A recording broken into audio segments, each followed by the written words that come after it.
Good morning folks, this is me Tom, your host du jour for All Aboard. Today on All Aboard we're going to go something different. We're covering not just one train line but two train lines. Yep, we're covering Nuneaton to Leamington Spa. Yeah, and All Aboard.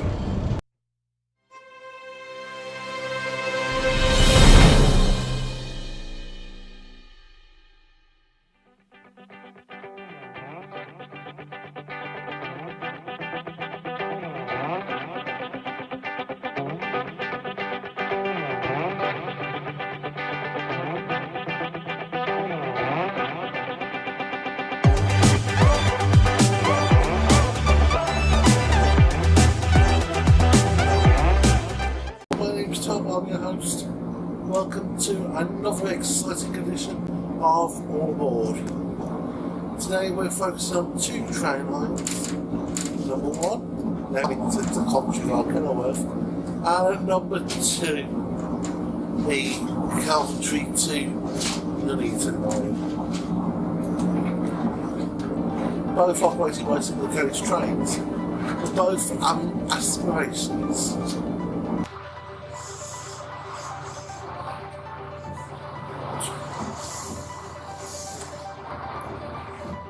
Built by the Great Western Railway, Leamington Spa did have two stations. The current station, which was built by the Great Western, and the original one, which was built by London North Western Railway, the LNWR. Of course, nowadays, it only has the original one.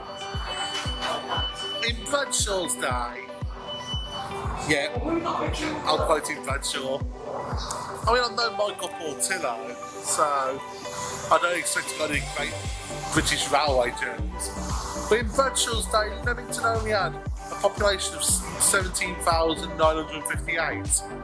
So, of course, things were slightly smaller back in the day as well. Back in the 1800s.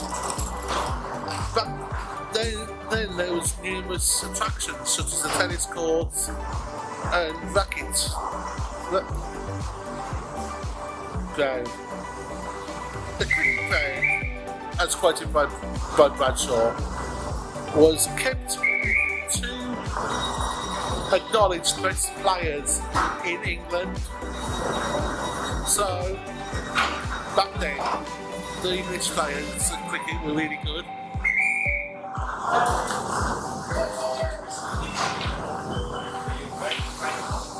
Bradshaw also states that the Arboretum was established by John Hitcham Esquire, comprising of up to 11 acres of land. So, really, it was quite popular in Bradshaw's day.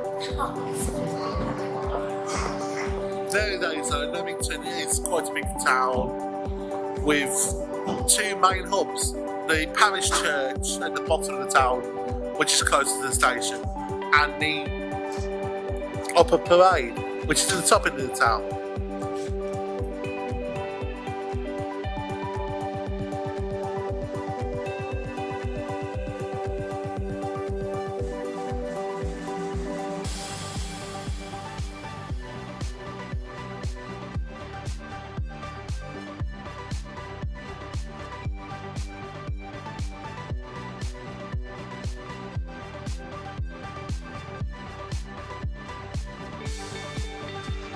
One of the things I do like about Leamington is the architecture.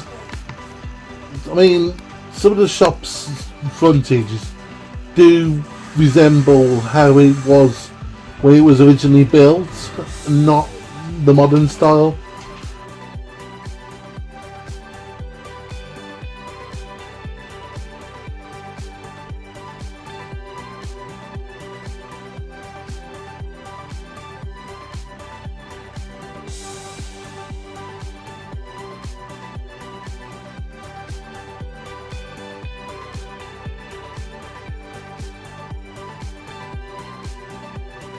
One thing I have noticed about Leamington is that it's quite popular with Morris dancers, such as what we're about to see now.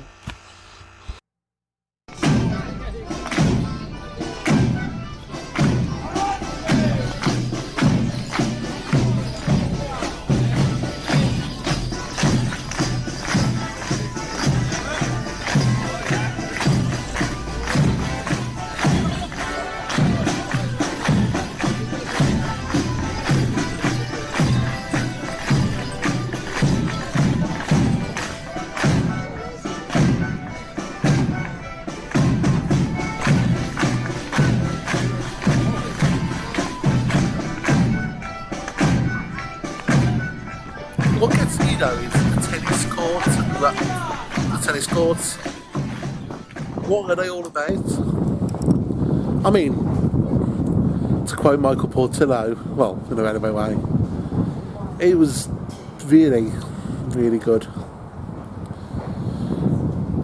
In fact, this clip from Great British Railway Journeys proves Michael Portillo's point. The Leamington Spa Tennis Court Club was founded in 1846, when lawn tennis as we know it had yet to be invented. Mark, good morning. Morning, welcome to Leamington Tennis Court Club. Thank you. Come through. Very spacious and very Victorian. The Victorian gentlemen of leisure who came here played the ancient indoor game of real tennis. Mark Senior is one of a select few who play it today. A real tennis court is just immensely different from a lawn tennis court, isn't it? What are all these lines about and these sloping roofs? The lines are what we call the chases, and that's the complicated bit of the game. The sloping roofs are called penthouses, and they would have dated back from the cloisters because the monks played. So this is a very historic game, but I've seen a real tennis court at Hampton Court. Yes, Henry VIII would have played, Henry V would have played before him. It dates back from the 12th, 13th century. Henry V, in fact, went to war because of it. Went to war because of tennis? Well, the French Dauphin sent him a box of balls when Henry V claimed the throne of France. And the message going with it was play tennis with the boys and leave war to the men. An insult. For the Victorians, this rich history served to make real tennis irresistible, sparking a revival of the game. When lawn tennis burst upon the scene in the 1870s, some of this club's members helped to draw up the rules, but the older sport wasn't forgotten. So that's our equipment. Oh, those feel quite different from tennis balls. Yes, this is what we call a pelota. Hardly bounces at all.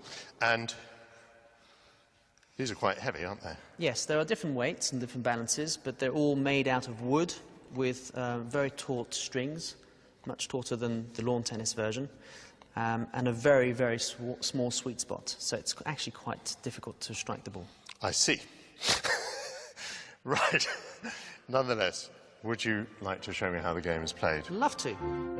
Modern tennis owes some terminology to the medieval game, such as service, which comes from when servants used to throw the ball into play. Swing slowly. Swing slowly. The basics might be straightforward, but the game gets trickier when your opponent starts to bounce balls off the walls. Well, I'm going to serve onto this sloping roof, which we call the penthouse, and you will have to try and hit it. Okay.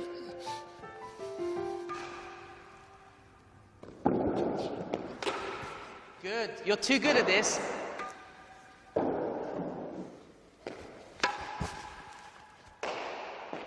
Well done.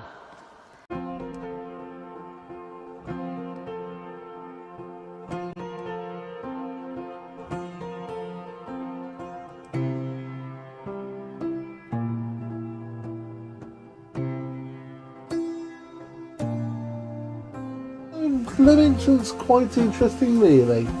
I mean, you got the tennis court, you got the architecture of the town, the parish church, all sorts, really. So, really, it's a good town. But now, we're going to have a little train ride, I think. So, all aboard. I think, to Coventry. Is there reference to Coventry? Nah. Stuff it, Wigan's Coventry.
No, we're just leaving Leamington Station on our way to Coventry by Kenilworth. The line wasn't always single track, as originally most of it was double tracked. But of course, things changed and cuts were made, and Kenilworth, most of the line was only single tracked.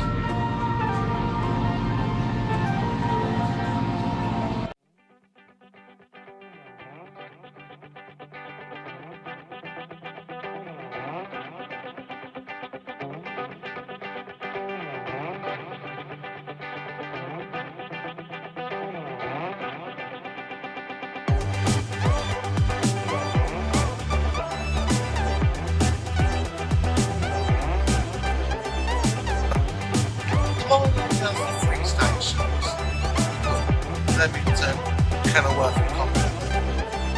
But of course, Kenilworth is the most point of all.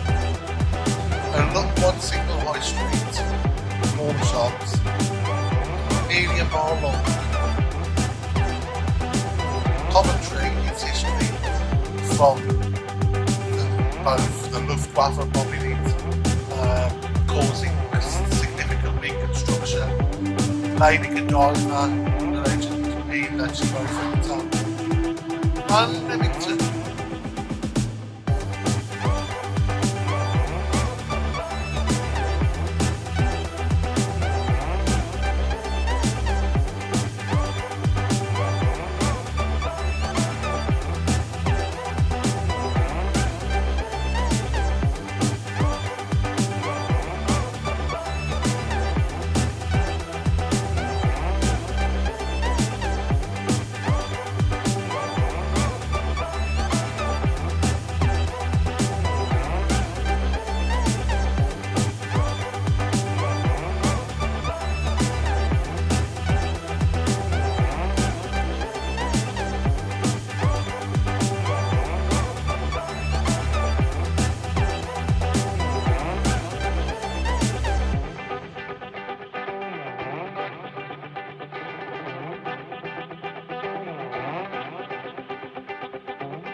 So, we're now approaching Kenilworth.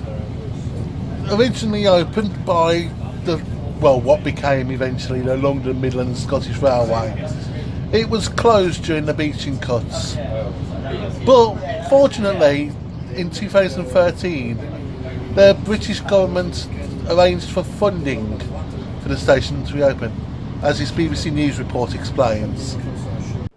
Kenilworth was famous for its tomato trade in the early 1900s, the goods then transported from the town's Victorian railway station.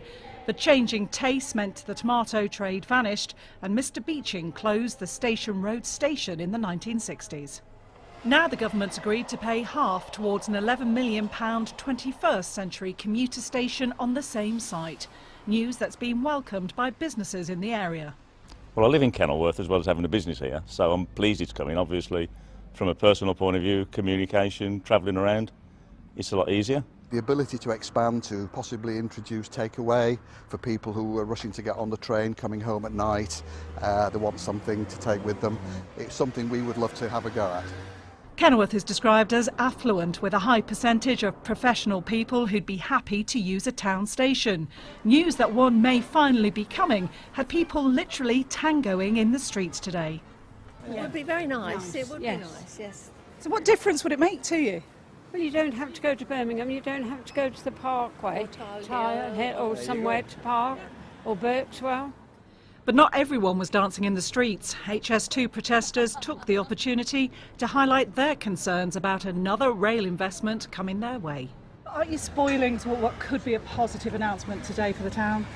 No, absolutely not. We, as I said, really welcome the fact that Kenilworth is getting this station, but the reality is that it's being done because basically to try and buy us off. An accusation the Transport Secretary flatly denied. No, it's not a buy-off. It's the fact that we're looking at the whole the railway development and network, and there are more demands now to use the trains. So, as I've seen today, you know, all the local authority have been very welcoming of the news that I've announced today. This is one of 4 stations that we've announced that will be reopening.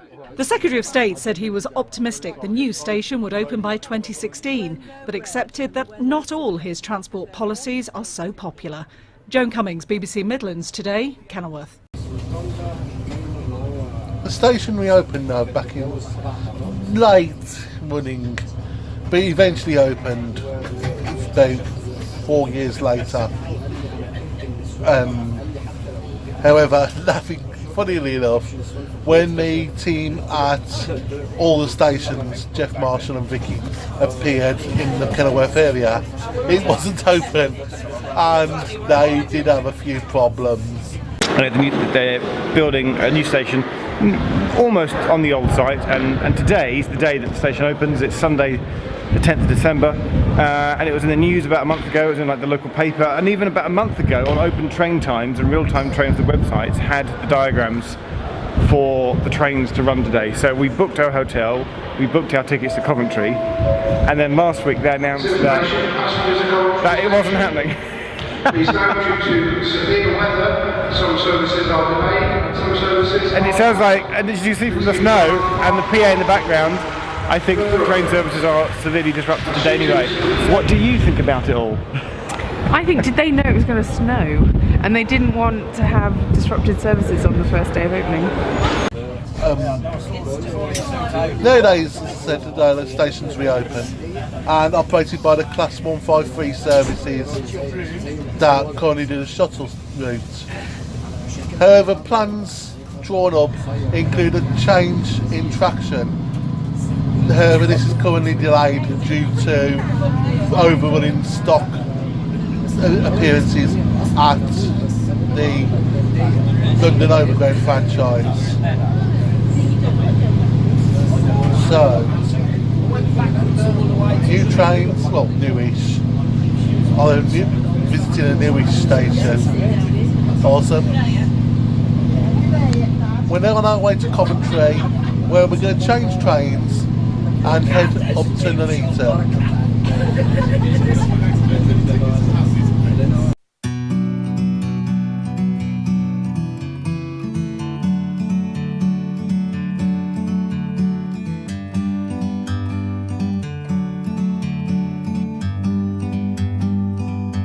Like a bird on a tree, I'm just sitting here. I got time, it's clear to see. From up here, the world seems small. We can sit together. It's so beautiful, you and me. We meant to be in the great outdoors, forever free.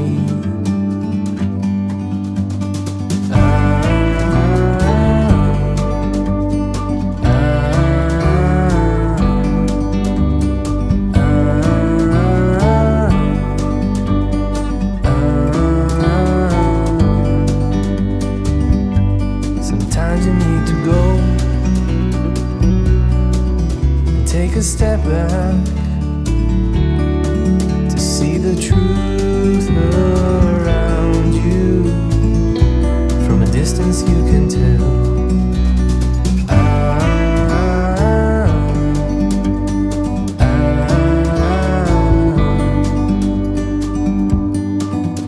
You and me were meant to be outdoors, forever free. You and me, meant to be in the great outdoors, forever free.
English name Gajivu means gift of God and was a reasonably common name for women in medieval England. The Latinized version of the name is Godiva. The woman the world knows as Lady Godiva was the Countess of Mercia, wife of Leofric, the Earl of Mercia. We don't know the exact dates of her birth or death, but there are records of she and her husband's acts in the middle of the 11th century. She was independently wealthy, holding property that she had inherited from her father. To understand the world of Lady Godiva, we have to understand the context of English politics at the time. In the first decade of the 11th century, Svein Forkbeard, the King of Denmark, carried on a campaign against England, forcing English King Ethelred the Unready and his sons to flee into exile. Svein was made King of England on Christmas Day 1013, but died only a few weeks later as the result of a fall from a horse. Svein's oldest son, Harold II, became the new King of Denmark, but the Vikings, who had just defeated Ethelred, voted for Svein's younger son, Canute, to be the new King of England. But the lords of England saw Svein's death as an opportunity. Ethelred was recalled from exile, and the English drove Canute and his army from England. However, Canute returned the next year with a substantial fleet, including Vikings from all over Scandinavia. Canute finally defeated the English army at the Battle of Ascendun in October of 1016. After the death of Ethelred's son, Edmund Ironside, in November, Canute the Great was crowned King of all England. Canute ruled England for just short of 20 years, and with the help of the English, he eventually came to rule Denmark, Norway, and much of Sweden as well, in what was called the North Sea Empire. As he protected England from the Viking raids that had been devastating England since the 9th century, England prospered under Canute, and he is considered one of the greatest of the Anglo-Saxon kings. In his early reign, he spent a deal of time eliminating challenges to his rule and purging and executing people he did not trust. One of those purges had to do with the Earldom of Mercia, formerly a kingdom in the English Midlands. Sometime between 1017 and 1023, Canute executed the former earl and gave the earldom to a member of one of the leading Anglo-Saxon families of the region. The new earl was Leofric. As Earl of Mercia, Leofric was one of the most powerful rulers of England, and he was certainly a skilled politician, keeping his position and his head for nearly 40 years, through the reigns of Canute, two of Canute's sons, and into the period where the Wessex dynasty was restored with the reign of Ethelred's son, Edward the Confessor. It is not clear when Leofric and Godiva married. We know that she outlived him, and it may have been a second marriage for both of them. At least one 12th century record records that she was a widow when they married. The earliest known mention of them as a couple has to do with the endowment of a Benedictine monastery in Coventry in 1043. And while Leofric and Godiva were recorded with many such acts of charity, the dedication of that monastery says much about Leofric, Godiva, and the period. The monastery was built on the ruins of a nunnery that had been destroyed during Canute's invasion in 1016. Godiva and Leofric, like Canute, were Christians, and all seem to have felt the need to atone for the destruction of the period of conflict that brought Canute to the throne. Canute, like Godiva and Leofric, was well known for his ecumenical gifts, giving lands, freedom from taxes, and religious relics to churches and monasteries. Much of what we know about Godiva and Leofric comes from their charity to the church. They were benefactors of monasteries in Worcester, Leicester, Chester, Much Wenlock, and Evesham. Many of the monasteries stood until the dissolution of the monasteries in the 16th century. But how does this all fit with the legend that we all know of the beautiful English noblewoman riding naked through the streets of Coventry? The first description of Godiva's ride was in a history written by a monk named Roger of Wendover in the 13th century. In that story, her husband Leofric had levied oppressive taxes on the city of Coventry. Godiva, particularly interested in Coventry since it was on land that she inherited, pestered her husband to reduce the taxes. He rebuked her, but she was persistent, and so exasperated, he told her that he would grant her wish if she would ride naked through the town. To his surprise, she did, covered only by her long hair, and he therefore kept his word. But why would an English earl want his wife riding naked through town? But it begs the question, did the famous ride actually occur? Most historians think not, owing to the fact that there is no contemporary record, and the first account comes nearly 200 years after the supposed event. But one thing we do know, if Lady Godiva's ride did occur, it was almost certainly not as described. For example, the claim that she was riding to convince her husband to reduce taxes makes no sense. Coventry was her land, not his. In Anglo-Saxon England, a woman could own land and was in charge of that land. In short, taxes over what was then the new and small town of Coventry were hers to control, not his. In Anglo-Saxon England, she could divorce him, even an earl, and still keep her property. In short, the 13th century description is grounded in 13th century culture following the Norman conquest, rather than the Anglo-Saxon culture where it supposedly occurred. The motivation of freedom from excessive taxes described in the 13th century account, for example, came from the same era that created the legend of Robin Hood. Rather, if the Countess of Mercia rode naked through Coventry, it was far more likely that the motivation was much different. It was, much more likely, an act of penance. In 1041, Canute's son, Harthacnut, had become king. Not trusting the English lords, he increased the size of his army and navy, requiring a significant and highly unpopular increase in tax rates. As a result, 2 of Harthacnut's tax collectors were overwhelmed and killed by angry citizens in the town of Worcester. Incensed at this attack on his authority, Harthacnut ordered Leofric to raze the town. With no choice to defy the king, Leofric destroyed the town, which was on his own land, and the surrounding area, leaving, it was said, not one grain barn standing. He donated money there the rest of his life, hoping to preserve his legacy. If Lady Godiva humbled herself before God, it was most likely in penance. Whatever happened or did not happen in the 11th century was most certainly transformed when the story was first written down 200 years later. And that has continued to occur. For example, over time, the rite has become much more sexualized, with the portrayals of Lady Godiva being younger and more beautiful. The story of Peeping Tom, one villager who looked and who, depending upon the story, was either struck dead or blind for peeping, wasn't added until the 17th century, a Puritan spin of divine retribution put into the tale. By the 1900s, it was little more than a titillating tale for prudish Victorians. She's been commemorated in portraits, in poetry, famously by Lord Tennyson, in song, in more than a dozen films, one of which included The Three Stooges, in chocolate. It is all a very odd legacy for a woman for whom the historical record mostly notes her charity to the church. There's so much we don't know about her. We don't know when she was born. We don't know when she married Leofric. We can only guess at when she died. She was in the Great Domesday Survey in 1066, is still owning her lands 7 years after Leofric's death, and making her one of the few Anglo-Saxon nobles and very few women to maintain their lands after the Norman conquest, which was an achievement in herself. But she was not in that survey in 1086, meaning that she died somewhere in between.